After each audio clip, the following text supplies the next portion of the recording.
Mixing things up this week on the Josh Kirby on Sports podcast.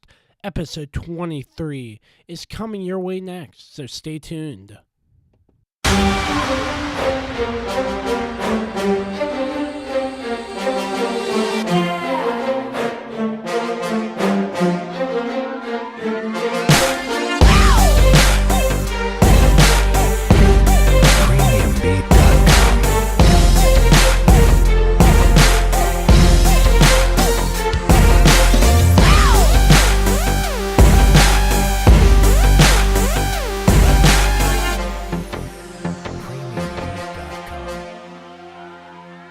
Oh, indeed. I'm glad you connected. This is Dave Johnson, voice of the Washington Wizards. You have connected to the right place because you are listening to my man, Josh Kirby on Sports Podcast. All right, what's going on, people? Josh Kirby here, back with you, episode 23 of the Josh Kirby on Sports podcast. Me and CJ are doing things a little bit differently this week. I have been feeling under the weather and just didn't want to expose any sickness out there, so we decided to stay at our own locations and do our separate takes on this weekend's championship football games. Before I begin, I would like to thank Route 11 Chips for sponsoring this episode. Make sure you check them in stores, Martin's, Food Lion, and Giant, and make sure you try their new salt and pepper chips. They're really good.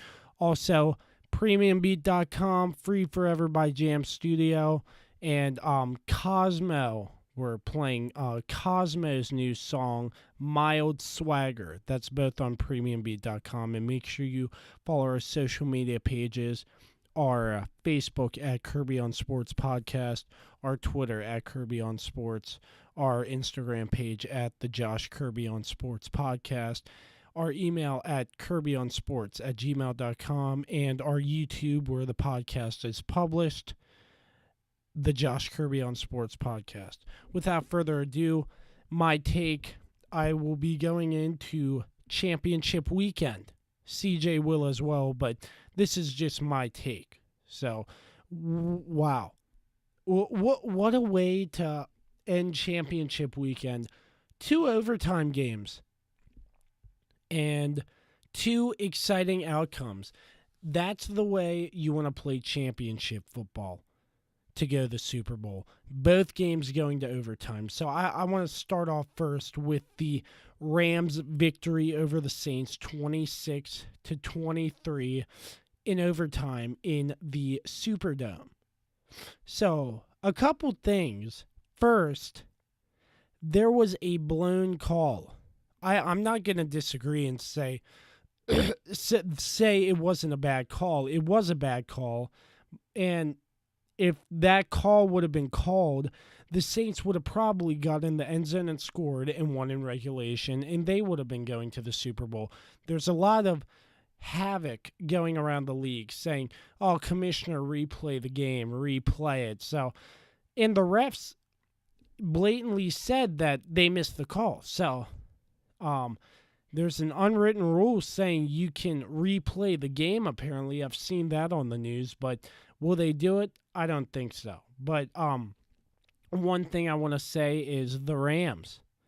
The youngest head coach in the league, Sean McVay, former Redskins offensive coordinator, in his second year coaching the Los Angeles Rams, gets a chance to win a Lombardi trophy.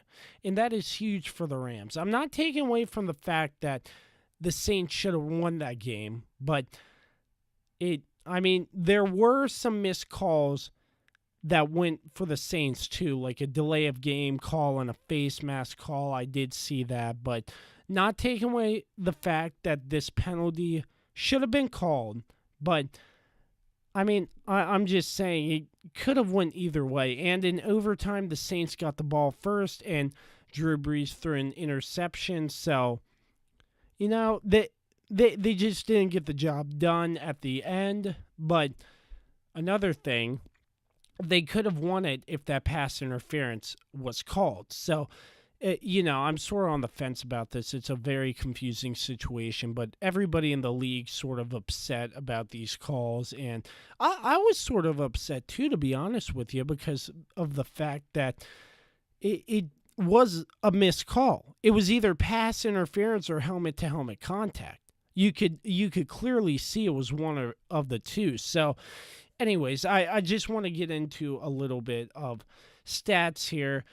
The stats weren't eye-popping for Los Angeles. C.J. Anderson and Todd Gurley, 54 yards combined. So not a great game. This was more of a defensive battle on both sides of the ball. And it was a great game to watch till the end. It's just like the Eagles and the Saints. The Eagles came out and scored, but the Saints crushed them in the regular season. The Saints beat the Rams, in the regular season, and it's just like the Eagles last week, giving the Saints the run for their money. But the Rams came up the winners in this game, and Jared Goff, 297 yards passing, and Johnny Hekker with a fake punt. And Drew Brees, 249 yards, 2 touchdowns. And, rushing for New Orleans, same thing, only 48 combined rushing yards total. So it was more of a defensive battle on both sides of the ball. So I did enjoy watching that game. It was very fun to watch, but the real question that comes out of this game is, are they going to fix the pass interference issue? And I've seen some reports saying that they are probably going to start to review the calls, either coaches' challenges or referee challenges, but I think that's a good idea. And, I mean, to be honest, I'm on the edge about this. The Saints should have went to the Super Bowl if that call was called. But yet again, the Saints had some calls go their way as well, as I mentioned earlier. So it's more of, the Saints, it's just a hard concept for me to understand. And I just really don't know. I mean, I'm happy for the Rams, but at the same time, I'm sorry that the Saints went out that way, because the Saints are a really good football team. Both these football teams are really great football teams. So, enough about that game. I want to move on here to the Patriots and the Chiefs. Yeah, so in this game, man, I have a lot to talk about in this game. First off, Dee Ford. You line up on sides, and the Chiefs are going to the Super Bowl in regulation. Dee Ford, line up on sides. Come on, man. You cost your team a championship. And then the Patriots drove down the field, scored a touchdown, sent the game to overtime. You win the coin flip. The Patriots win the coin flip, and you know what happens from there. Tom Terrific Brady drives down the field. Pat Mahomes doesn't even see the ball, and the Patriots win 37-31. But we'll get into some of that later. But I gotta say, this was a great game. Patrick Mahomes handled this game really well. I thought he was gonna crack under the pressure. An AFC Championship game in Kansas City against the Patriots, and Patrick Mahomes handled this game really, really well.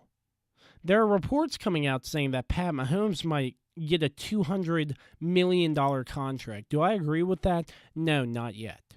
He still needs to prove himself. I mean, yeah, he's a great quarterback, but a lot can happen in a year, and I wouldn't give Pat Mahomes $200 million yet. Yeah, wait a little while. If he still continues to improve, then I would, but his second year as a starter with the Chiefs, I wouldn't go for $200 million. But anyways, starting off, Pat Mahomes 295 yards passing, Tom Brady 348 yards passing. The rushing game for Kansas City wasn't good. New England, Sonny Michel 113 carries.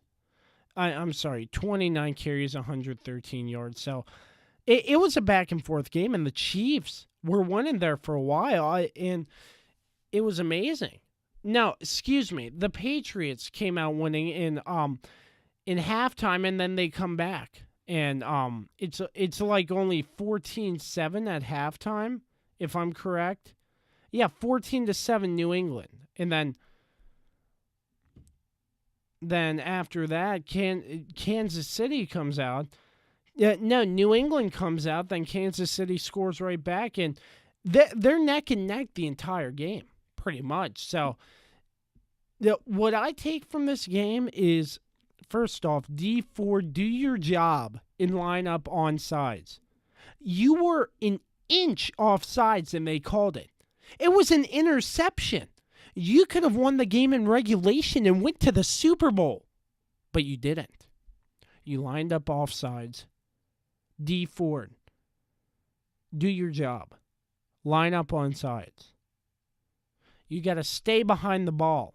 The coaches run you in those drills for a reason, and that just proves it right there. So the next thing is the overtime rules. I want to get into that a little because I disagree with the overtime rules after what I've seen in this 37-31 Patriots win to send them to their third consecutive Super Bowl in a row. And I want to say the Patriots called heads, and you just knew it there. Tom Brady was going to get the job done. There's something about the Patriots. I'm going to say it here. The Patriots are more than a great football team. They are more than an excellent football team. I can't even put into words what kind of football team they are because they've stunned me. Like, they're probably better than Alabama football right now. Like, seriously, they just keep winning. They go the AFC Championship game almost every single year. So, but going back to the overtime rules, the Patriots called heads. They wanted the ball. They drove down and scored. Brady to Edelman all day. So, I disagree with that. I think the league really needs to look into the overtime rules and if they're doing the right thing. And I feel like both teams should have an opportunity to possess the football, trying to match the other team's score. You know, just like college. Drive down the whole field. Or I mean, I don't agree with starting at like the 30-yard line like college or the 25, whatever. But I say you drive down the whole field, get an opportunity to possess the football, score a touchdown, kick it off to the other team, see what they can do. If they score a field goal, yeah, the other team gets the ball.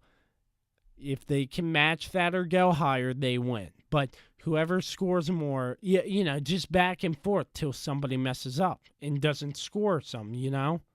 So, I mean, the league really needs to look into that because I just don't agree with the fact that Patrick Mahomes didn't touch the ball once in overtime.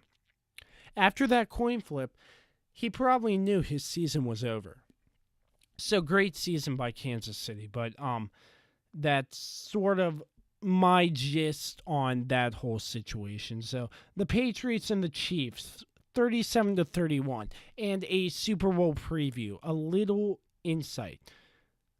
The longest tenured head coach in the National Football League, Bill Belichick, facing off against the youngest head coach in the National Football League, Sean McVay. The Patriots and the Rams, February 3rd in Atlanta. So I'm looking forward to seeing that matchup. Yeah, I think it's going to be a really good matchup, but you know, it comes down to a young head coach. Will he be on top of things, studying all the film from the Patriots? Because you know Bill Belichick and Tom Brady and the rest of the Patriots are going to come prepared. So it comes up to the Rams, and if they can get the job done, stay on their toes, fire out first. You got to be on your toes. You can't be sleeping when it comes to the New England Patriots. So that's my take on championship weekend of football, and we're going to have a lot to talk about in the weeks to come.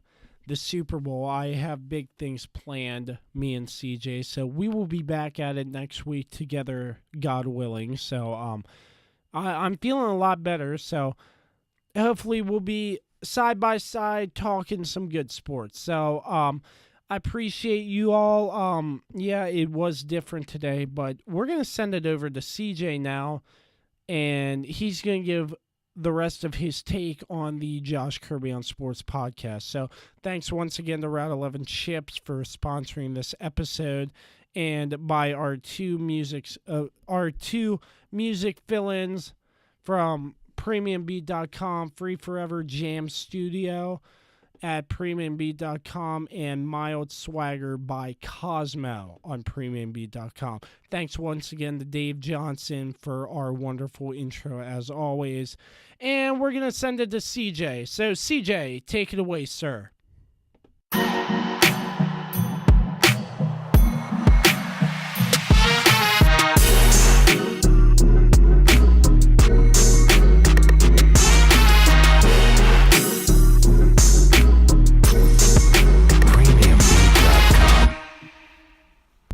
I realized that today that there's only going to be one more day of football. February 3rd, the Super Bowl is coming up, and it's fast approaching. And this past weekend will go down in history as one of the best weekends in championship football.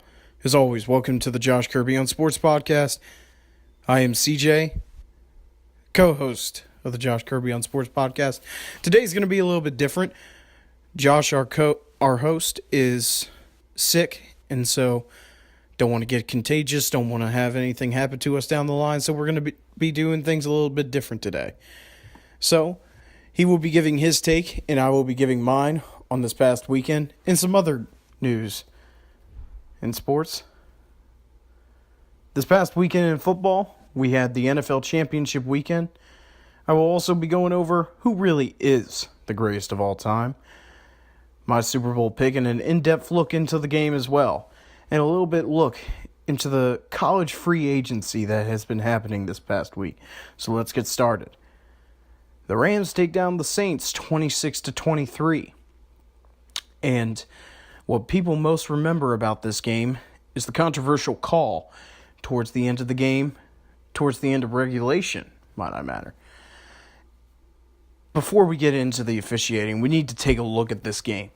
And we need to ask ourselves, did the Rams get lucky, or did they actually win this game fair and square? And to be honest with you, it can go both ways. Because not only did the Saints screw themselves in a lot of issues with this game, they were up 13-0 at one point. All you had to do was try and hold on to that lead. Or you could have scored 2 touchdowns instead of converting field goals at the beginning of the game.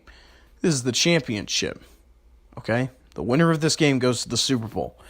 And the Saints did not look that way on the first 2 drives. Their defense gave them the ball back right after the first drive. A play-in interception. Demario Davis gets a tip ball, and they get the ball back, I think, on the 20-yard line. So there's that. And then on top of that, a lot of mistakes also on the controversial drive. Sean Payton on first down throws the ball instead of running it. There's a timeout wasted right there if you run that ball. So there's a lot of things that went down this game. But that doesn't change my mind. The officiating cost the Saints this game. I am not going to support the Rams in this Super Bowl because of this call. Because there has to be something put in place for the Saints. No review was made. Nothing. And all that was said to Sean Payton was that the league office contacted him and said the refs blew the call and they screwed up. So now this is the second year in a row that the Super Bowl hopes of the New Orleans Saints are tarnished by some unfortunate events. I have some stronger language that I would like to use for that, but I will not. I'll be professional about it. I will. And last year, of course, it was the Minneapolis Miracle. Marcus Williams tries to be the big hero and make a splash play and misses the tackle on Stephon Diggs, goes 60 yards for a touchdown on the last play of the game. This year, a non-pass interference, non-hit to the helmet, non-unnecessary roughness, whatever you want to call it, was not called on Roby Coleman for his interference with the pass. And this call is absolutely blatant. There are penalties out there that I say are absolutely awful when they aren't called or are called. Case in point, the Steelers game against the Saints. We saw the penalty that happened with Joe Hayden on Alvin Kamara. That penalty was thrown, and that should have not been called. So, but this isn't called, this penalty. And I hope that you will look at the clip or watch the highlights of the game. For our fans out there who listen to this show, this was an awful call. Complete face guarding, does not play the ball, completely takes out the receiver before the ball arrives to the position to where he tries and catches the ball. And another thing too, the whole look by the defensive back after the play is done and over with, you can see his reaction towards the play by him saying, I just messed up. And yet no flag was called. He literally looks at the ground and he knows that he messed up on the play. And no flag was called. Oh man, I just hearing the dome, I can still hear it. And seeing Sean Payton, he literally looked like he was about to cry. Because he probably had it in the back of his mind that will come back to bite them. And it did. And a lot of people want to get into these situations where it's like, oh, well, you can't predict the future. And one play does not show the outcome of the game. And my comeback to that is that you say that until it happens to you. And for the Saints, this has happened 2 years in a row now to them. This has happened 2 years in a row. Last year with the Minneapolis Miracle and now this. So, for those people who do say that, you don't know what it's like to have this happen to you 2 years in a row. And to say that, oh, an entire game has been played. Did you even watch the game then? Because there are a lot of people who are saying, oh, well, there weren't a lot of fouls called and oh, that's what you get because last time you went to the Super Bowl, Bountygate happened, and this is what you get. You're just being ignorant, man. Those people are just absolutely ignorant and don't know what it truly means to actually be heartbroken. This is an awful call because this Saints team, I loved watching them because of Drew Brees completing 73% of his passes this season. Dude was on another level. And it's sad to see them lose to a team that should not be in the Super Bowl. And are also ignorant as well for the way that they handled themselves after the game. Marcus Peters, of course, he goes straight over to Sean Payton to talk some explicit language to him, I should say. So the Rams should not be in the Super Bowl because of this play. And people want to say, and as I said before, people want to say that you can predict the future. Well, you can't predict the future, excuse me. Well, yes, I can. I watched the game. There was 1:49 left when the play committed. It was third down, 1:49 left. So the 2-minute warning is gone. So that's a timeout essentially taken away. The Rams only had one timeout left at the time. If that flag is called for pass interference, whatever, that's an automatic first down and a spot foul. All you have to do is run the ball one time and kneel it twice. And if you kick a field goal and kick it off, the Rams would get the ball back with essentially 12 seconds left in the game. That is a monumental difference than what happened in the game where the Rams will get it back with like 1:20 left, I want to say. 1:23 instead of 12 seconds. And people were saying you can't predict the future. No, I've been around the game long enough and I've played the game to know that that is what is going to happen if that penalty is called.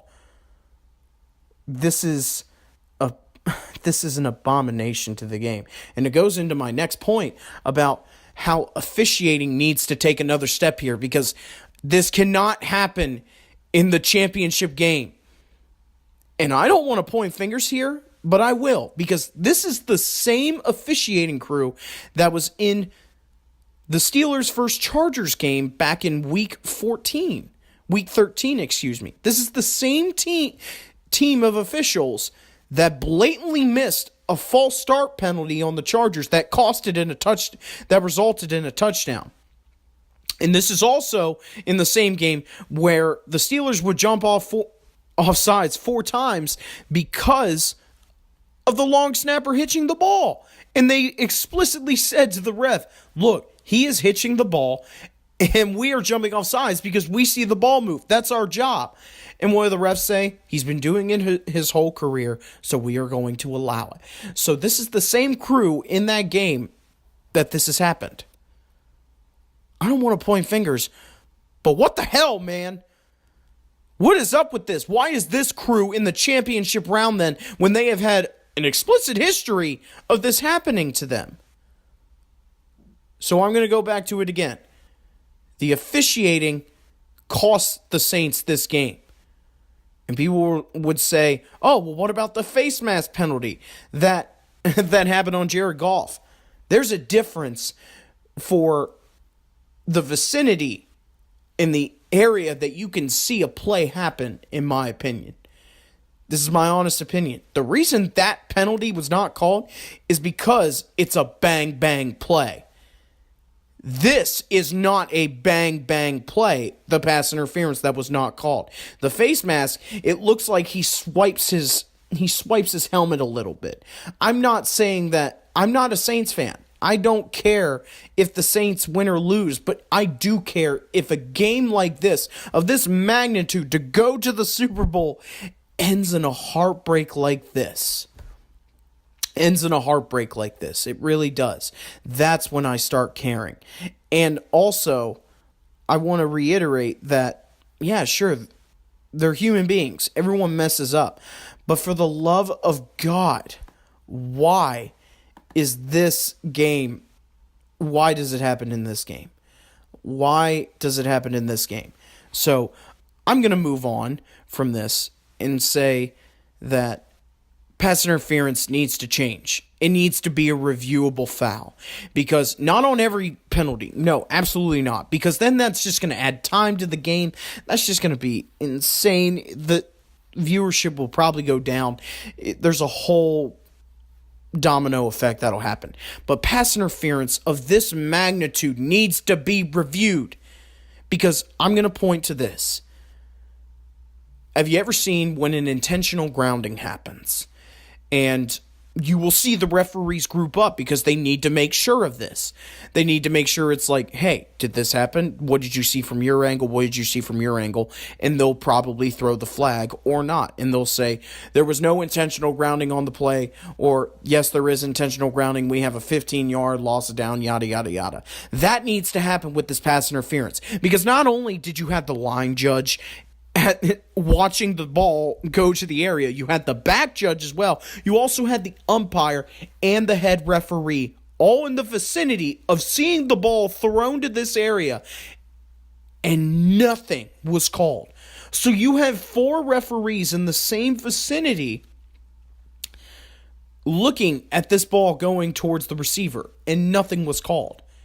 Nothing from the back judge or the line judge, who is right there. This needs to change. And I don't want to see this game replayed. I know there's all these things going out by saying Roger Goodell has the authority to replay the game. I don't want to see this game replayed. But I want to see the Saints in the Super Bowl, man, because they deserve it. They don't deserve to lose like this.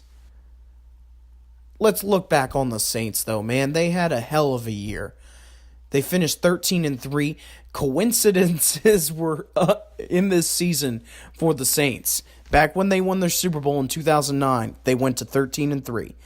And they had to go to overtime to win in the championship round against the Vikings. And there were a lot of coincidences in this season as well, because the same three teams that they lost to back in 2009, they lost to this year.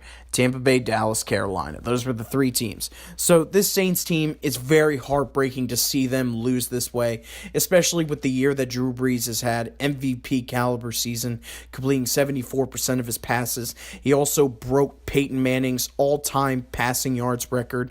There's no question that he is one of the greatest to ever do it. And it's a shame that this year he will not get a ring because of this call, and because the Saints are now at home and the Rams are moving on and they don't deserve to be in this game. So let's move on to a different topic on the Patriots and the Chiefs. Let's look at this game, for which people seem to be not caring as much.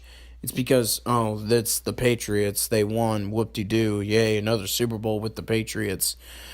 Don't want to see that. Well, were you expecting anything different? I mean, what were you expecting? Oh, well, I was expecting the Chiefs to actually kick their ass. Well, you were mistaken, because once again, this is the Patriots. This is the greatest franchise in the NFL history, in the history of the NFL.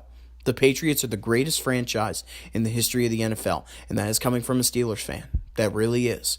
Because in my time of being alive, they are the most dominant franchise in the NFL. Prove me otherwise. I will always back my Steelers up to the end, to the day I die. But when it comes to seeing the Patriots dynasty, there is no question they are the greatest franchise to ever be in the NFL. They are. And so when I saw the Patriots go up 14-0, I was like, well, here we go again. The Patriots are doing what they need to do, because against the Chiefs, you need to start out hot. You need to, because the Chiefs in an instant can score. They can't. In an instant, they can make they can make this game a game. And they did. We'll get into that in a sec. But people were saying, oh, well, the Patriots got lucky, man, because the overtime rules and this and that. And it's like, dude, when are you just going to stop? There's this whole resentment about the Patriots. There's this whole resentment about, they just win, and I don't like that. Why don't you like that? What is your issue? Well, Tom Brady is this and that. It's like, well, if you want to keep making up excuses, go right ahead. And I'll get into it in the next show with Josh about who the greatest of all time is.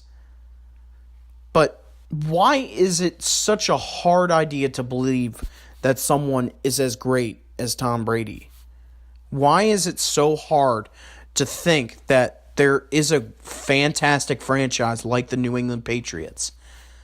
I literally listened to an interview with Tony Gonzalez, and everyone will talk about how great Tony Gonzalez is, how he's a great person. You know what Tony Gonzalez said? He said the Patriots are the best organization.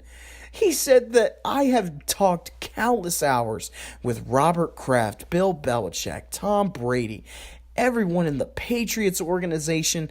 You know why they are the best? It's because they are great people, and they care about winning.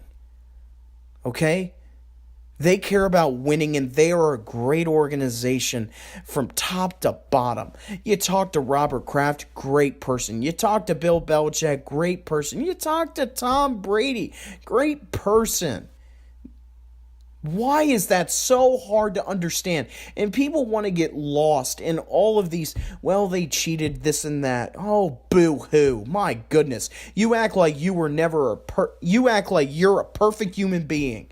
Everybody acts like they're a perfect human being when it comes to basically just making all their decisions. My God. You've never cheated on a test? You've never cheated on your homework countless hours? Oh, you have a college degree. That means you never cheated. Oh, no, you went to law school. You never looked up previous tests. Oh, my goodness. I don't get why people just have this resentment about winning when it comes to the Patriots. Because I'll get into it here in a sec that there is not enough talk about a situation that happened in this game. So this whole Deflategate thing, if that happened to, let's say, Drew Brees, Aaron Rodgers, it'd be a one-day story. If Deflategate happened to Drew Brees or Aaron Rodgers, it'd be a one-day story. Or Peyton Manning. They would say, well, there's reports that these guys had deflated their footballs, and it may have cost the other team a game. But we'll have to move on from this. Yeah, but since it happened to the New England Patriots and Tom Brady, they have to pay the price. Tom Brady gets suspended 4 games in the 2016 season. And guess what happens? They still win the Super Bowl. They still win the Super Bowl. Oh, goodness. But that's a story that is still going on today. Lasted over 2 years. But if it happened to anybody else, no one would care. Not a single person would care. And that comes from the media. That comes from people. That comes from idiots that just want to resent the Patriots and their dynasty and franchise. But back to the game. Tom Brady was not lucky in this game. Tom Brady was great. He showed his greatness once again. And Tony Romo also showed his greatness once again. If you watch the game, he was calling the plays before the plays even happened. Oh, looky here. They're going to chip here, throw to Edelman over the middle. He literally did that three plays. Oh, look, they got Gronk on the outside, and if the safety comes down, they might have to throw to him. He's in man coverage. Happens on that play.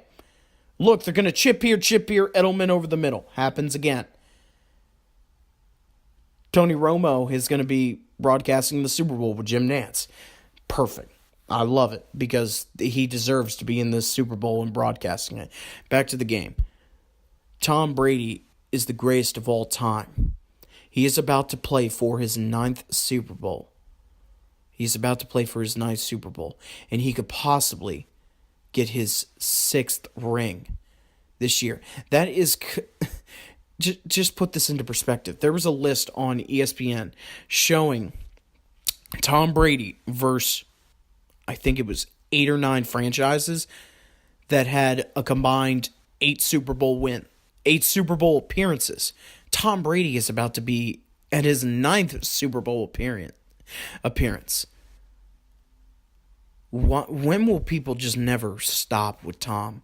When will they just never stop? And so this game, Tom Brady, everyone will say, "Oh, now the overtime rules aren't fair." Why didn't anyone say that? Why didn't anyone say that if the Saints would have won? Nobody would have said it if the Saints won. It's like, "Oh, well, the Rams should have gotten the ball." No one would have said that if the Saints had won in overtime. This goes back to why I just don't understand the resentment to the Patriots. Because there's this whole outbreak about, the overtime rules have been changed. No one has said anything until the Patriots have won. Nobody has said anything. It is hard being a Steelers fan and trying to back up the Patriots when people just have no reason, but you just hate them for winning. It really is. It really makes me hate my team because people they just don't get it. The Patriots win. That's all they do. Why is that so hard? Oh, no, the Patriots scored on the first drive. The Chiefs should have gotten the ball. Oh, no, the Chiefs score on the first drive. That means that the Chiefs deserve that win. That is the difference between the Patriots winning and if the Chiefs would have won. That is the storyline. Patriots win because overtime rules are bullcrap. Chiefs win, fair win, got the ball first in overtime. They showed dominance. That's the difference in the headlines that you would see in the Post. That is the difference in the headlines. So let me make this clear. The overtime rules are fine.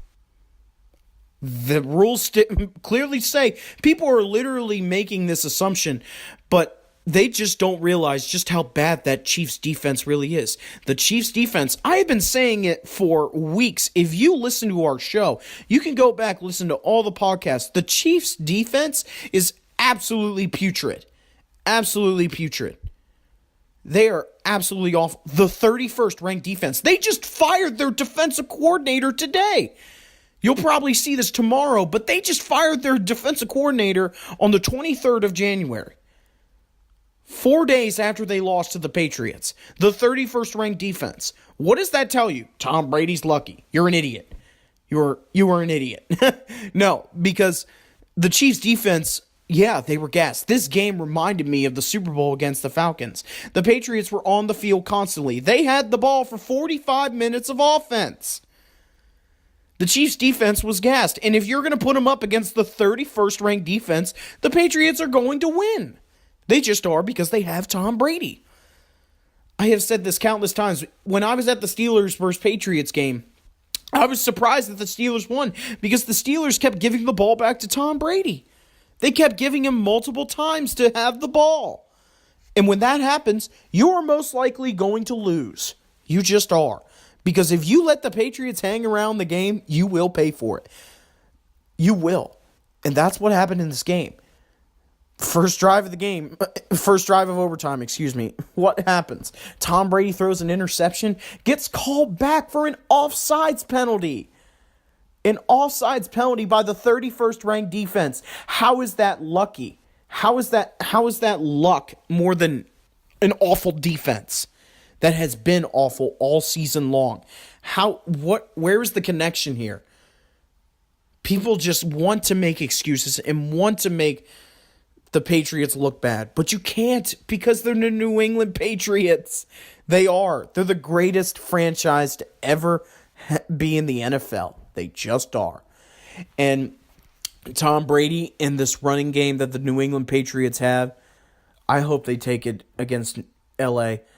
They're my pick for the Super Bowl. I'll get into that in a sec. But the Patriots, they proved in this game. I don't care if they got lucky by a coin flip. Nobody would say anything if the Chiefs had won the coin flip. They wouldn't. So the Chiefs, like I said, what made their season fall so short? It was because of their defense.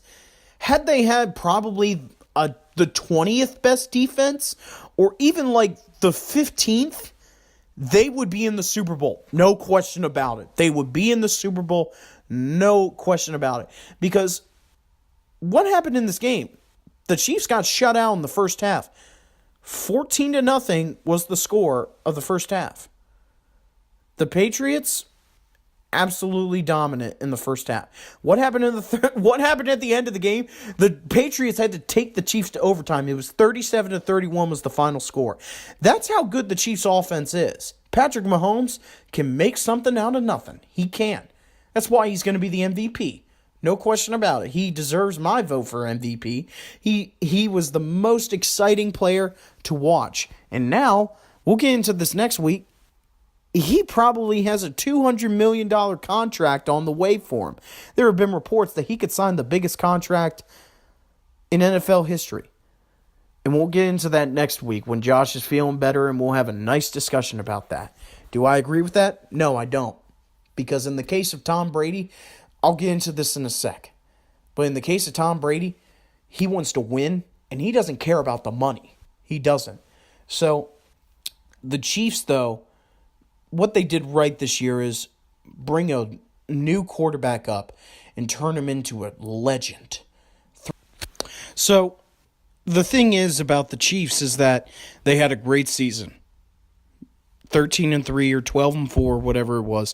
Made it as the first seed in the AFC. Get a bye week, and then they stomped the Colts, and who I was hoping would win the game because of the bad defense of the Chiefs. But, as I said, there's this misconception between the Patriots and winning. I really don't understand how people don't get it. And they'll say that, well, the Patriots lucked out with officiating in this game as well. No, they didn't. When did they luck out with officiating? I absolutely agree with the calls that were made. Oh, well, he wasn't offsides. The lineman was offsides for the New England Patriots. Now people are just really making excuses if they seriously feel that the lineman was offsides. How in the world is the lineman offsides when he's... Oh, man. No, I'm not going to get into it. Everyone will make excuses for the Patriots. They really will, because there's this whole resentment. But the whole thing with Edelman, there's clear evidence that he did not touch the ball. There's clear evidence in a lot of angles that he did not touch the ball. And then in the Hogan catch, well, Gene Steratore said in the booth, hey, guess what? Here's the deal. A ball can hit the ground and move but he has to maintain possession. Does it look like it is in his control, if I can get my words out? It's in his control. That is what's said. And for Max Kellerman on First Take to say, like, oh, well, that's luck then because they lucked out. No, it's not. Gene Steratore just said it right there, that it is allowed to move as long as it is in his control. That is his ruling. On the other one, they got the challenge right. He lost control. It was not in his control. So I'm saying that people are saying that the Patriots are lucking out, and no, they're not. They had every chance to lose this game. They did. Tom Brady threw 2 interceptions. And then the crucial one at the end of the game, that was called back. How is that the Patriots lucking out? That's a stupid mistake by the Chiefs. You don't do that, then the Patriots don't win the game. The Chiefs win the game. But because you make mistakes against the Patriots, you will pay for it.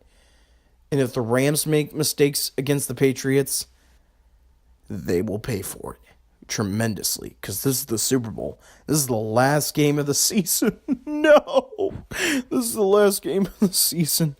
So, let's move on to the next topic. Who is the greatest of all time? It is Tom Brady. He is the greatest quarterback of all time. And I'm going to go even further. Tom Brady is the greatest football player of all time. And people are going to say that you're an idiot, you're stupid, why would you ever think that? Well, I'm entitled to my own opinion, first of all. And I'm always going to back it up with my own stats, facts, and my own opinions. And my first fact is that Tom Brady has won 5 Super Bowls as a quarterback. There's only 2 players in NFL history that have 5 Super Bowl rings. One is Charles Haley, former JMU Duke, go Dukes, and Tom Brady. Those are the only 2 players in NFL history to have 5 rings from playing in Super Bowls. So, there's a fact right there, Jack. Another one is, he is the only player in the history of the NFL, since its inception, to be unanimously voted the MVP. He is the only player in the history of the NFL to be unanimously voted the MVP. I have a lot of other reasons why Tom Brady is the greatest quarterback of all time. But for the greatest football player of all time, I've said for years that Jerry Rice is the greatest player of all time because of what he has done and how far he is ahead of everybody in terms of his stats and receiving, catches, yards. You get the idea. But I don't think that anymore, because I look as a football player and I see what you do as an athlete to portray yourself. And what does Tom Brady do that portrays himself as a bad football player? He doesn't. The dude is basically a vegan. He eats healthier than anybody I've ever seen, heard of, whatever. He eats better than everybody. He has a supermodel wife, and he has children with her. And what does he do? What does he do as an athlete for the New England Patriots? He doesn't take big contracts. What does he tell Robert Kraft? Look, I don't want that much money. I just want to win football games. If you get me the people, I will win football games. And I promise you that. And he doesn't care about the money like Antonio Brown, like Le'Veon Bell, like all these freaking divas out there who want this money. Well, guess what? Tom Brady, he will win another Super Bowl, and he will not make a lot of money compared to what all these superstars make, like Aaron Rodgers. People want to sit up there and say Aaron Rodgers is the greatest talent we have ever seen at the quarterback position. And they're right. He is the greatest talented quarterback ever. He is. No question. But is he the greatest quarterback of all time? No. When has he ever gone above and beyond to say, yeah, I'll take less money to keep our team great? I will. No. He just signed the biggest quarterback contract in NFL history. When has he ever taken wins over money? And you call him the greatest quarterback ever? That to me does not sound great. That sounds selfish more than anything. He wants to talk about how the Packers got rid of Jordy Nelson. No, You got rid of Jordy Nelson because you took all that money. Maybe you would have kept him had you not taken all that money as a quarterback. Basically ruined your salary cap and couldn't keep everybody because you took all that money. What does that say? But everybody has an excuse, right?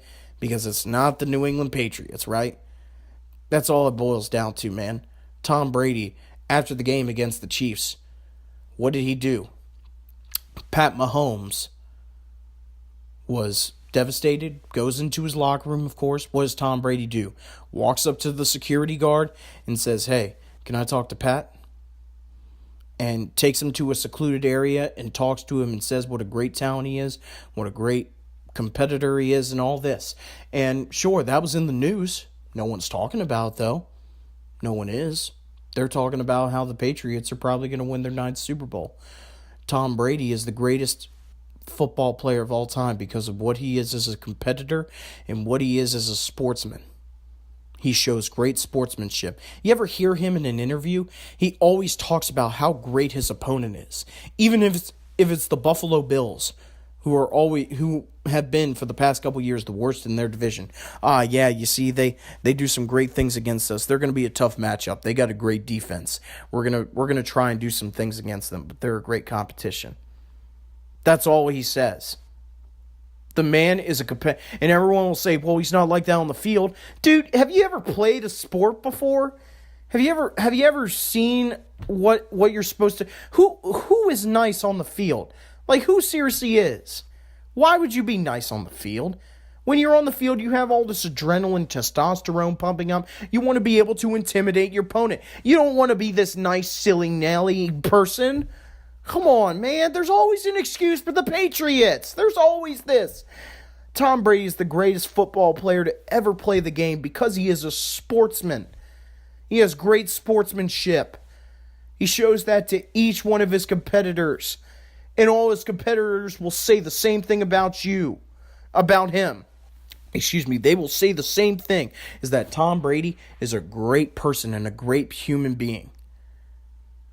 That's why he's the greatest football player of all time. Me and Josh will talk about this next week, and he will probably say why Aaron Rodgers is, and I will hit him with the facts, and I will. And this will come back up in the conversation about like how Aaron Rodgers took money over wins. You saw that this year. They also fired their head coach, right?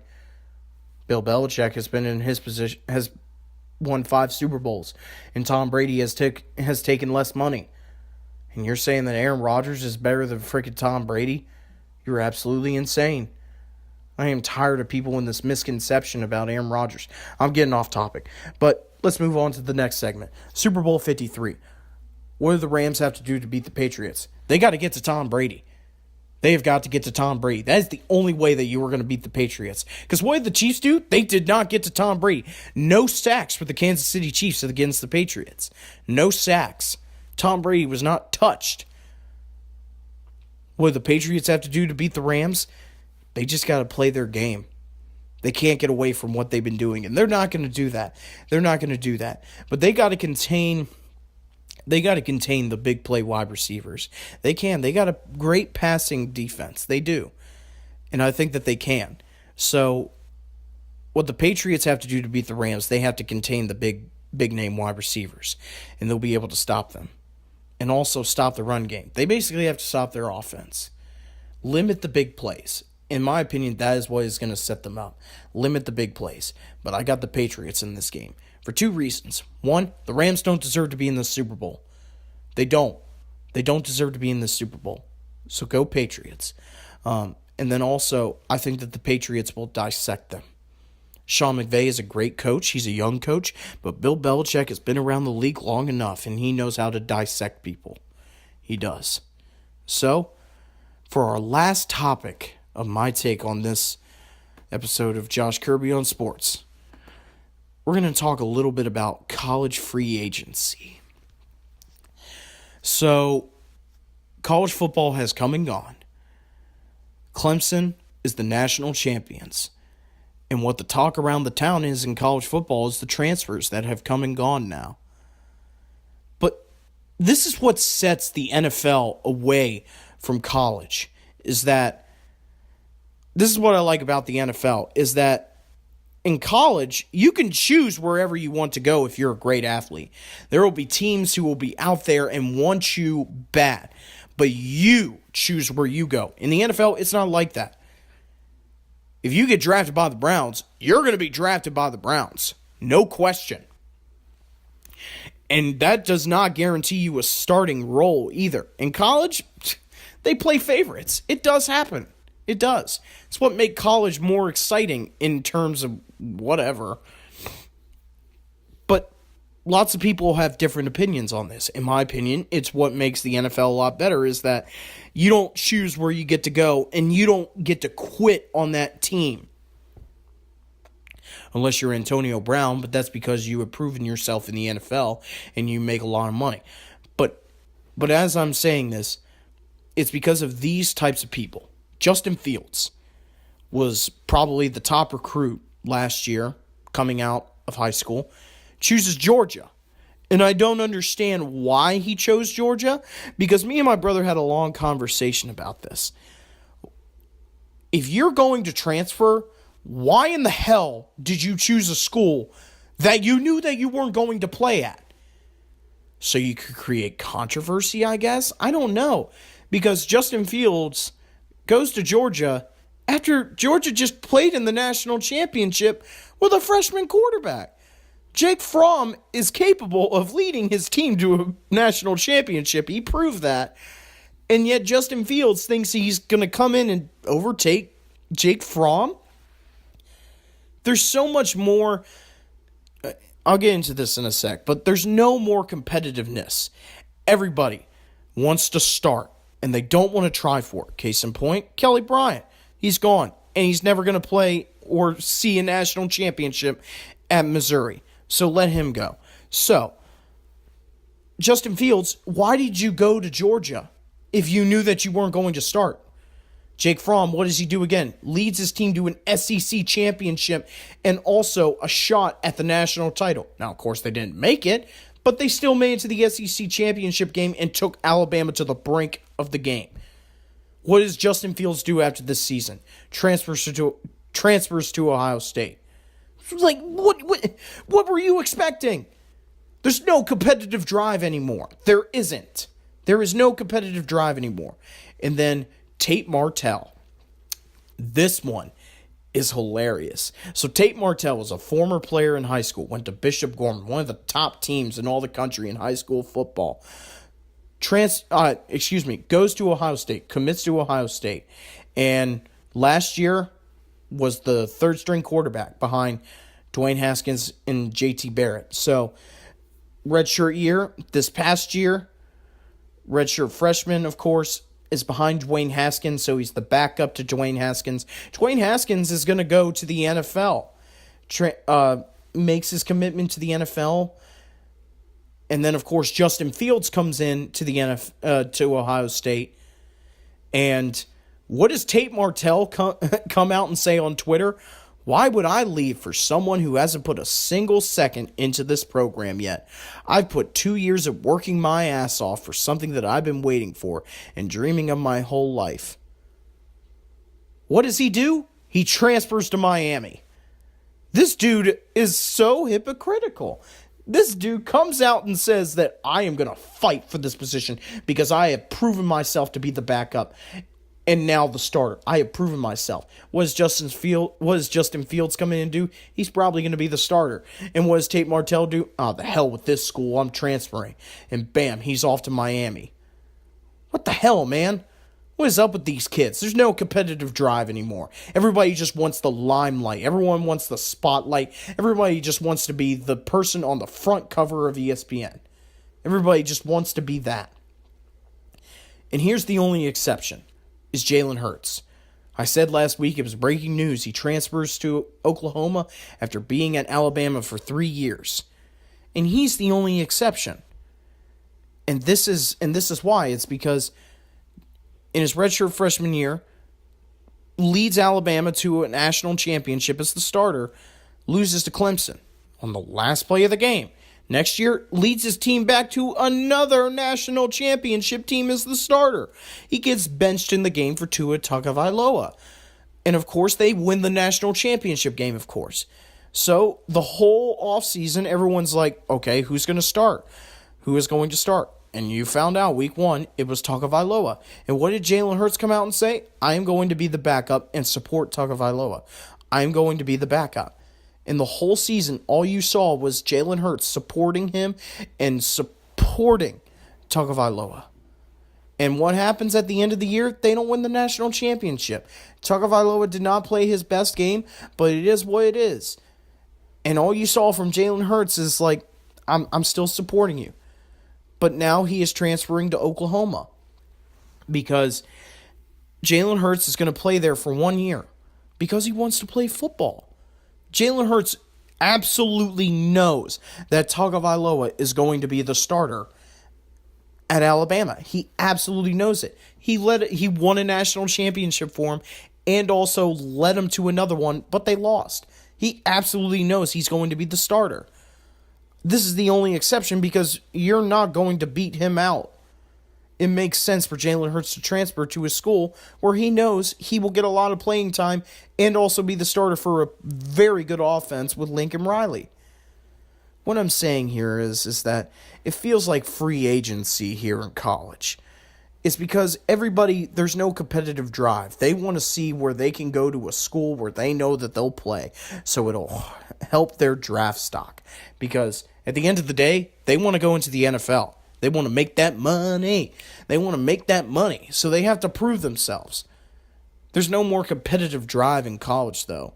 And that's why the NFL is better. I hope you guys enjoyed my take on this episode of the Josh Kirby on Sports podcast. I want to give a shout out to Route 11 Chips. Thank you for sponsoring us as always. Find them at your local Martin's, Food Line, and Giant, and try their salt and pepper chips as well. And don't also forget, I want to thank Free Forever Studio, Free Forever Jam on premiumbeat.com, and also want to thank Dave Johnson, voice of the Washington Wizards, for always doing our wonderful intro. I hope you guys enjoyed. Stay warm out there. It's a really cold day out there. But as always, I am CJ Mintier, co-host of the Josh Kirby on Sports podcast. I hope you all have a wonderful day and stay dry. Peace out.